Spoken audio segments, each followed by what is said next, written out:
Nako po, ito maganda kong pag-usapan po, ano? At reaksyonan po mga kabida.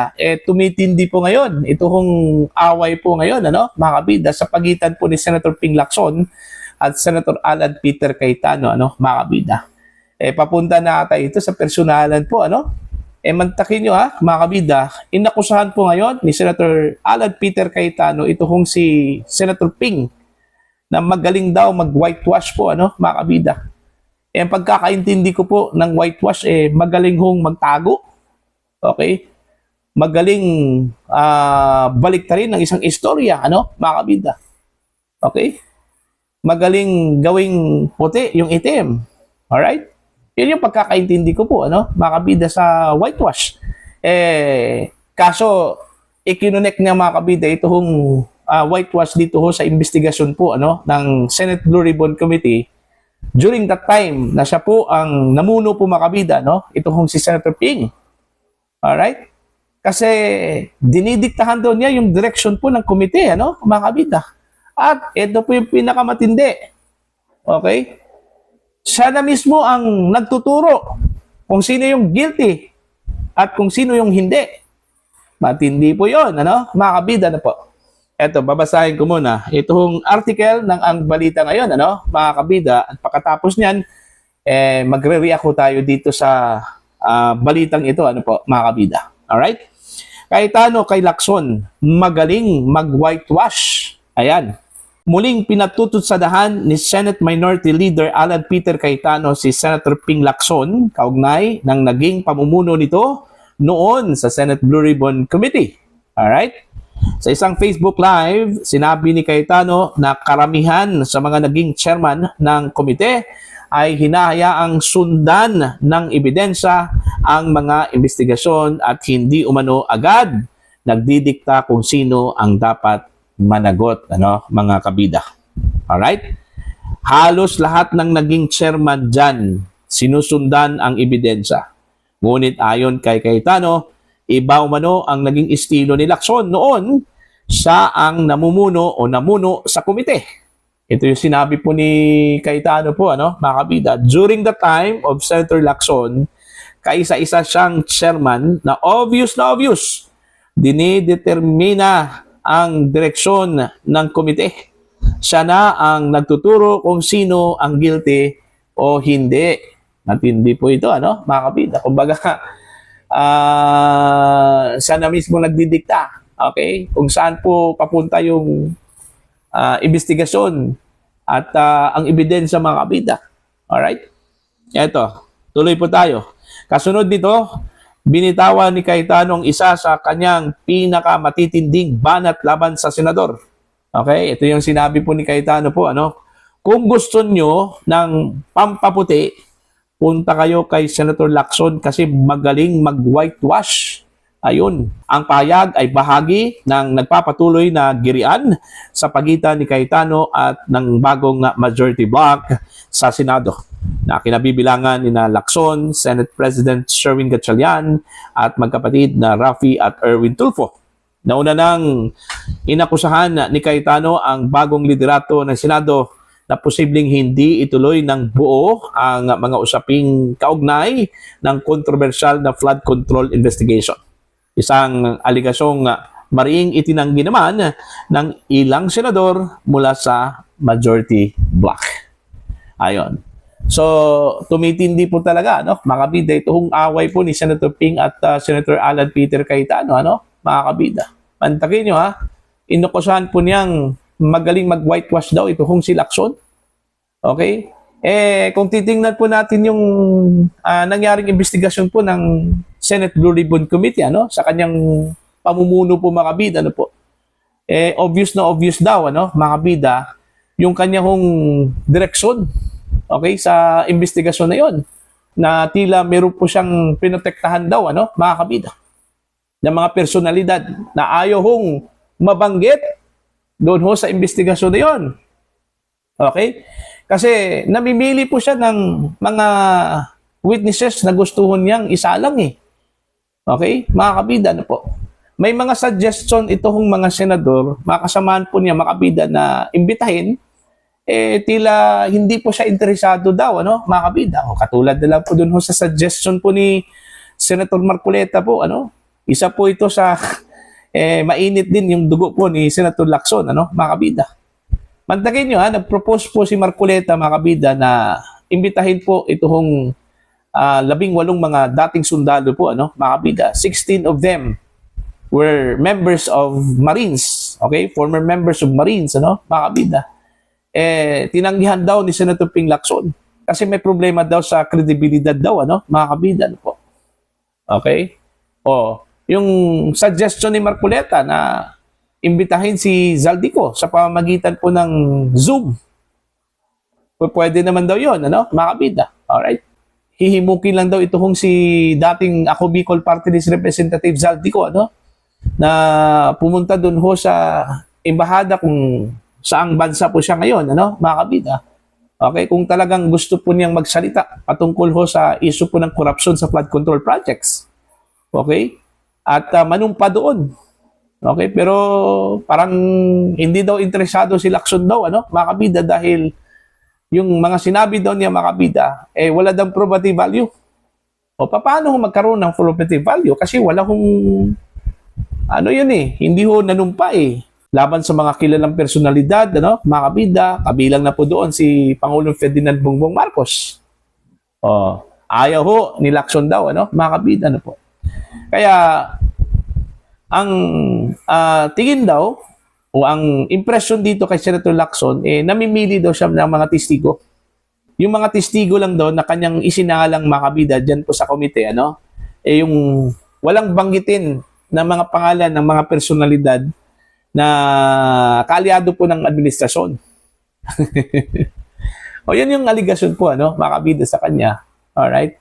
Although itinanggi na yan ata, ano, mga kabida, one time ni Senator Ping Lacson, ano, yung mga aligasyon na yan, ano po.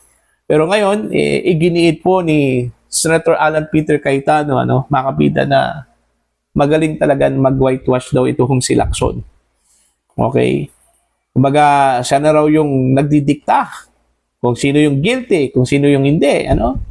Alright? Katulad na lang po kay Martin Romualdez. Eto, matindi po ito, ano? Medyo meron po akong reservation dun ho sa sinabi ni Lacson na wala daw ebidensya po, ano, mga kabida, laban ho kay Romualdez. Okay? Pero pagdating ho sa ombudsman, mga kabida, meron po Okay? Mismo ang ombudsman nagsabi meron po silang ebidensya laban ho kay Romualdez. Kaya nga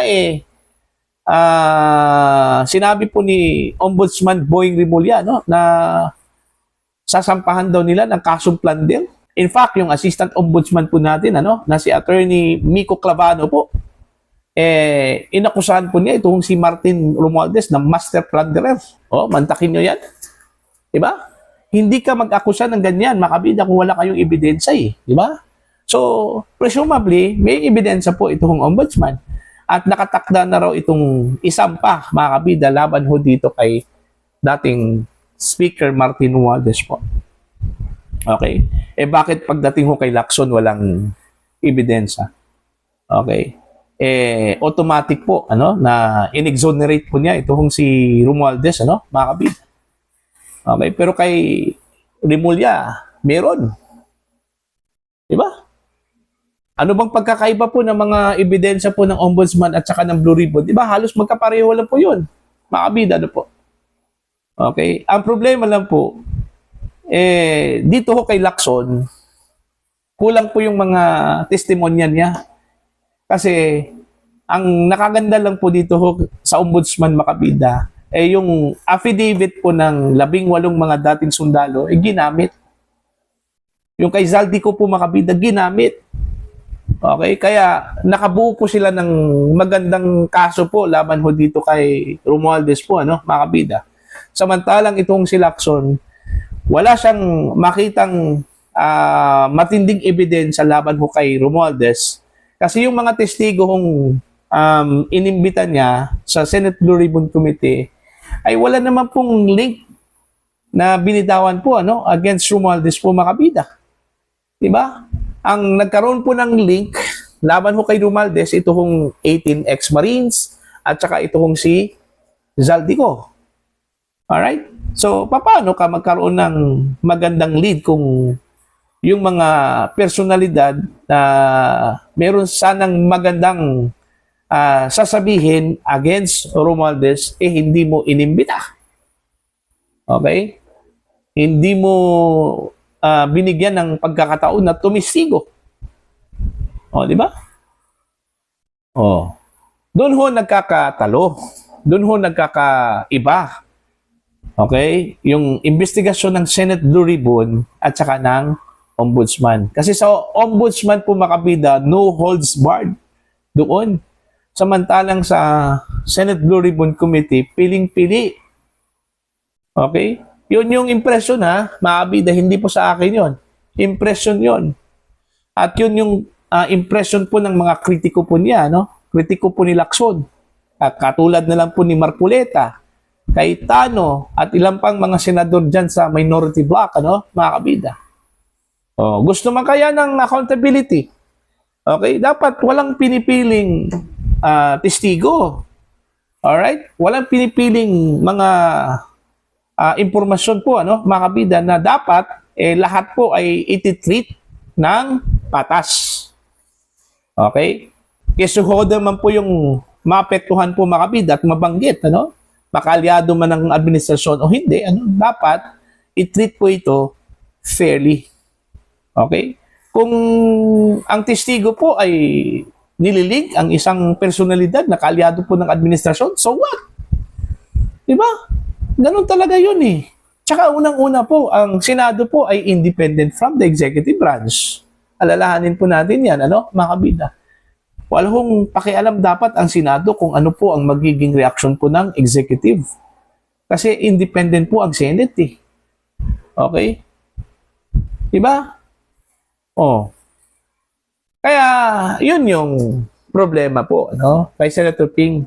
Ito, impression lang po ito, ano, laban ho sa kanya, ano. Hindi po talaga, yun na po yung definite po, ano, na, anong tawag dyan, ginawa po ni Senator Ping Lacson, ano po, makabida. Alright? Meron pong pagkakataon po si Lacson na sagutin po ito, ano. Ito kung ibinintang po sa kanya ni Senator Alan Peter Cayetano po, ano, makabida, na mahilig daw siya mag-whitewash. Alright? Ito hong si Senator Lacson, lalong-lalo na po, ano, pagdating ho sa investigasyon po sa flood control projects po, ano, mga kabida. Ang problema lang kasi, ang dami kasing mga personalidad dyan na posibleng malilink o na-link dyan sa controversial na flood control scam, ano, mga kabida. Okay? May mga personalidad dyan na siguro ayaw hong mabanggit, okay, ayaw hong malink. Oh, katulad na lang po ni PBBM. Oh, binanggit 'yon, ano, makabida ni Zaldico sa kanyang video, binanggit ng 18 mga dating sundalo na diniliberan daw nila ng mali-malitang pera, no, makabida. Oh, see? Martin Romualdez, ganun din. Yung mga personalidad na 'yon, okay? Ayon po sa mga kritiko po ni Lacson, ayaw po ni Lacson makabida na mabanggit 'yun during the investigation. Kaya pinili po niya na hindi po imbitahin itong mga dating sundalo na ito, ano, makabida, para hindi po mabanggit yung mga pangalan po nila, ano, makabida, ano po. Okay? Yun yung impression po, ano, makabida. Aligasyon po laban ho kay Senator Ping Lacson. So, para po sa inyo, naniniwala ho ba kayo dito sa sinabi po ni Senator Alan Peter Cayetano po, ano, makabida, na magaling mag-whitewash ito kong si Lacson, lalong-lalo na po sa investigasyon po niya, no, sa Senate Blue Ribbon Committee, mga kabida, patungkol sa issue po ng korupsyon sa flood control projects, mga kabida, ano po. Alright? Para po sa inyong opinion at pananaw po, ano, please comment down. Sa mga hindi pa po subscribe po sa aking channel, please subscribe, just click the subscribe button, click the notification bell all para updated po kayo, mga kabida, sa aking mga uploads. Maraming salamat po sa inyong lahat.